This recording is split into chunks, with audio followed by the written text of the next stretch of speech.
The fallout from Victor Newman's shocking scheme was only beginning to unfold, and for Jack Abbott, the damage cut deeper than anyone could have imagined. The chaos surrounding Patty Williams' return had already shaken Genoa City, but for Jack, the betrayal and humiliation were far more personal. Victor had crossed a line. Jack Abbott was not a man who took betrayal lightly. Over the years, he had fought many battles with Victor Newman, corporate wars, personal vendettas, and family conflicts that had shaped the rivalry between the Abbott and Newman dynasties. Yet this time felt different. This wasn't just about business power or corporate takeovers. This was about Jack's marriage. Victor's twisted plan had unleashed Patty Williams back into their lives, and the consequences were devastating. Jack had been drugged, manipulated, and used as a pawn in Victor's elaborate scheme. The worst part wasn't even the manipulation. It was the moment Diane Jenkins Abbott walked into their bedroom and found him lying beside Patty. That image was now burned into Diane's mind. To Diane, the scene had looked exactly like what Victor wanted it to look like: betrayal. Jack had tried to explain that he had been drugged and set up, but the emotional damage had already taken root. Diane felt humiliated, hurt, and furious. Even though she wanted to believe Jack, the circumstances made it nearly impossible to fully shake the doubt. Victor Newman had engineered the perfect nightmare. Jack replayed the moment in his mind again and again, each time feeling his anger grow stronger. Victor hadn't simply humiliated him, he had attacked the one thing Jack valued most: his family and his marriage. And Jack wasn't going to let Victor get away with it. As Jack stood alone in the Abbott living room late one evening, his mind raced with possibilities. The house was quiet, but his thoughts were anything but. The weight of everything that had happened pressed heavily on him. Patty Williams. The mere thought of her made his jaw tighten. Patty had always been unpredictable, obsessive, and dangerous. Her history with Jack stretched back years, marked by instability and a dangerous fixation on him. Bringing Patty back into the picture was like throwing gasoline onto an already volatile situation. Victor knew exactly what he was doing. Patty had been the perfect tool for Victor's plan. She was unstable enough to create chaos and convincing enough to make Diane believe something inappropriate had happened between her and Jack. Victor didn't even need the truth to matter. He only needed the illusions. Jack poured himself a drink and stared out the window into the darkness of the Abbott estate grounds. The night air felt cold and heavy, but nothing compared to the fire burning inside him. Victor Newman had declared war, and Jack Abbott intended to fight back. The question wasn't whether Jack would seek revenge, it was how. Victor Newman was not an easy enemy to defeat. The man had built an empire through ruthless tactics, strategic alliances, and an uncanny ability to stay one step ahead of his enemies. Jack knew that firsthand. For decades, Victor had managed to survive every attempt to bring him down. Whether it was corporate sabotage, legal battles, or personal betrayals, Victor always found a way to emerge victorious. But this time, Jack believed Victor had made a mistake. He had underestimated Jack's resolve. More importantly, Victor had underestimated how far Jack would go to protect his family. Jack finished his drink and set the glass down firmly. If he wanted to take Victor down, he couldn't do it alone. Victor had too many resources, too many loyal allies, and too much influence in Genoa City. Jack would need help. The idea lingered in his mind, slowly forming into something more concrete. A strategic alliance might be the only way to counter Victor's power. But who would be willing to stand against Victor Newman? There were plenty of people in Genoa City who disliked Victor. Some feared him, others despised him, and a few had tried unsuccessfully to bring him down in the past. But Jack needed more than someone who simply disliked Victor. He needed someone who hated him. Someone with enough motivation to risk everything. As Jack thought about potential allies, one name kept resurfacing in his mind, a name he hadn't expected to consider. Tucker McCall. Jack leaned back in his chair, the idea slowly taking shape. On the surface, the thought seemed ridiculous. Jack and Tucker had their own complicated history filled with tension, mistrust, and rivalry. Tucker's past involvement with Ashley Abbott had created deep fractures within the Abbott family. His manipulative behavior and business tactics had made him an adversary Jack never fully trusted. Yet sometimes enemies could become useful partners, especially when they shared a common target. Victor Newman had humiliated Tucker in a spectacular fashion when he orchestrated the takeover of Glissade. That betrayal had stripped Tucker of power, influence, and prestige. Victor had done what he always did, he had taken what he wanted. And Tucker had been forced to watch it happen. Jack knew Tucker well enough to understand one thing: Tucker McCall never forgot a betrayal. The more Jack considered the possibility, the more sense it made. Tucker had every reason to want revenge against Victor. Their rivalry had intensified during the entire Glissade scandal, especially after Victor partnered with Audra Charles to strip Tucker of his company. It had been a brutal move. Victor had effectively dismantled Tucker's empire and left him scrambling to recover. If Tucker had been looking for an opportunity to strike back, this might be it. Of course, there were complications. The last anyone had heard, Tucker had gotten tangled up in the bizarre Aristotle Dumas saga that had taken him overseas. Rumors had circulated that he had spent time imprisoned in India as a result of that chaos. But rumors were often exaggerated. And if Tucker had managed to regain his freedom, he might be eager to return to Genoa City. Jack slowly stood and walked toward the fireplace, deep in thought. An alliance between Jack Abbott and Tucker McCall would be unexpected, maybe even shocking. But it might also be powerful. Two men with personal grudges against Victor Newman could create serious problems for the Newman patriarch. Jack imagined what that partnership might look like. It wouldn't be built on trust. It wouldn't be built on friendship. But it could be built on mutual hatred. Sometimes that was enough. Jack knew he would need to tread carefully. Tucker was known for his cunning and unpredictability.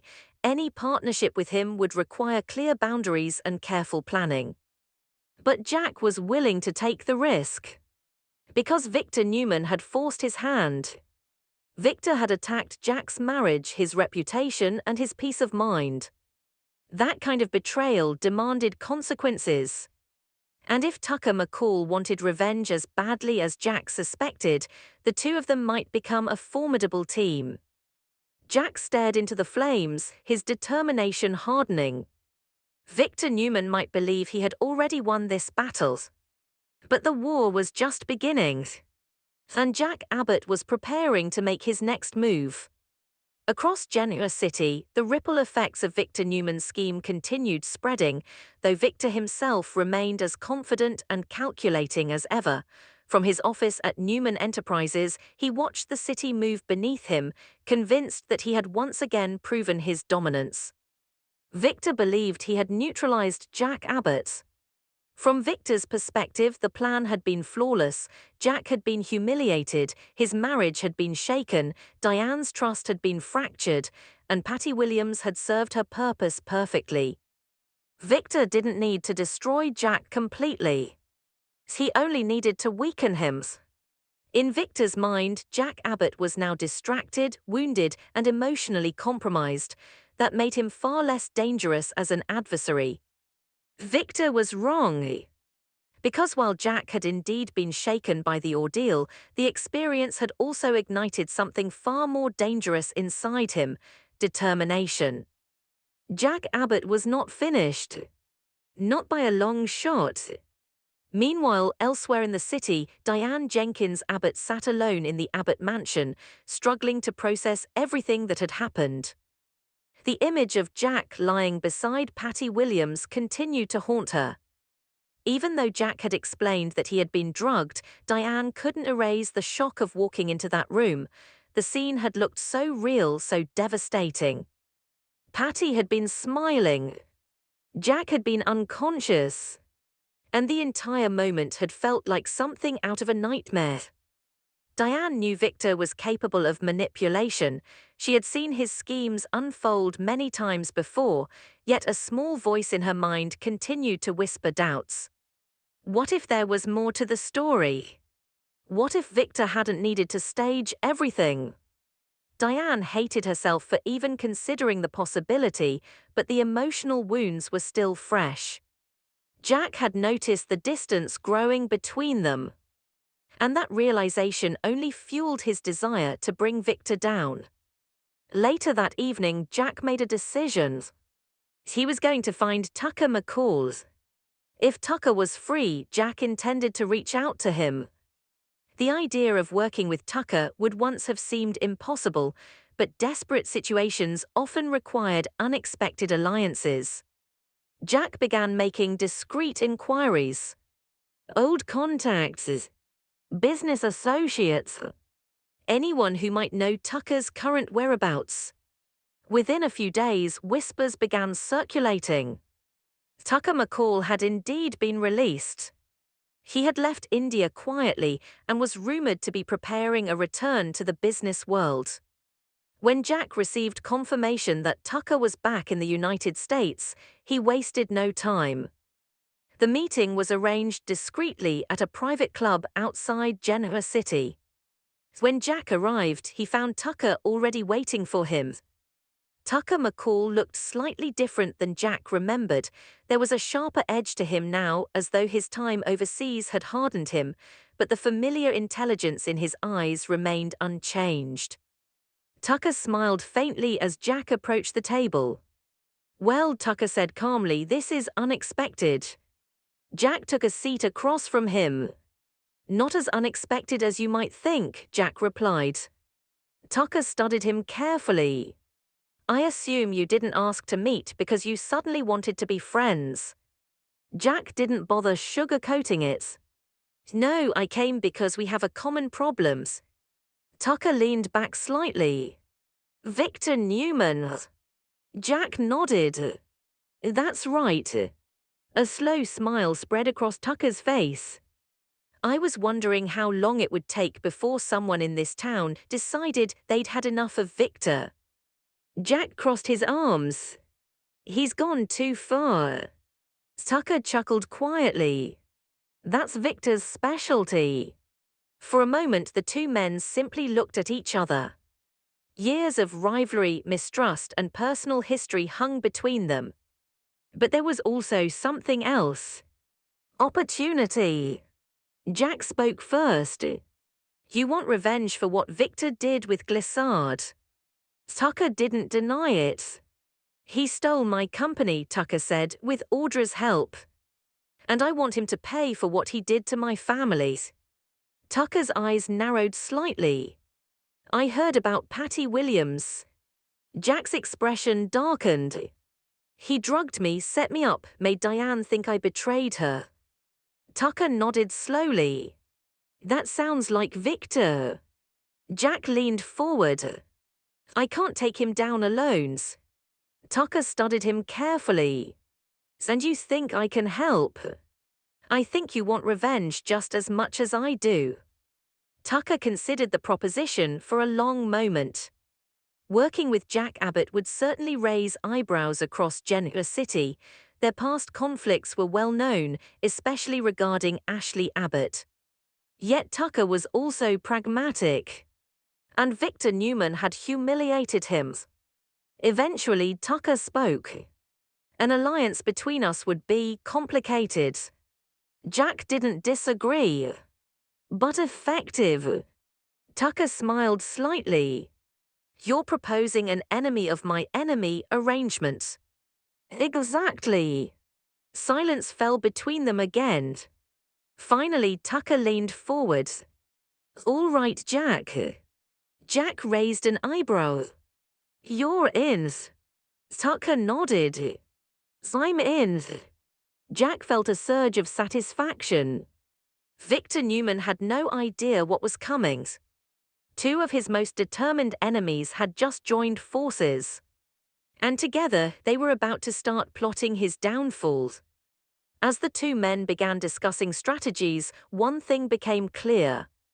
Victor Newman's latest scheme might have triggered something far more dangerous than he ever anticipated. Because Jack Abbott wasn't backing down. And with Tucker McCall now standing beside him, the battle against Victor Newman was about to reach an entirely new level. The war for Genoa City had only just begun. If you enjoy Y&R spoilers, updates, and daily drama, make sure to like, comment, and subscribe for more videos.